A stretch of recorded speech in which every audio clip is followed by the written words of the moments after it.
Here we are changing our FX6 rim connector mid-water change on my 75-gallon cichlid tank. First step is pull off the clips that hold the hose to the stock Fluval rim connector. Second, you want to pull off your intake or outtake. Doing my output here in this video. Set that aside.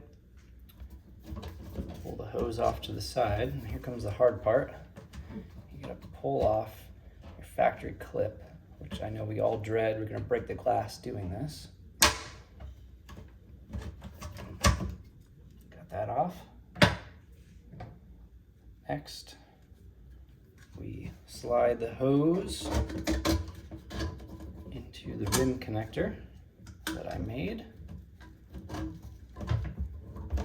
It's designed to slip right in, and it's supposed to be a tight fit. This is going to keep the hose and make it impossible to pop out on its own. Stays nice. Not even any weight from the water yet. But as you can see, it's not going anywhere. It has a little play side to side, but once you put the cover back on, it'll keep it from moving.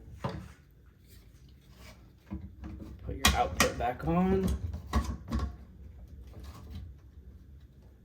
And you're done.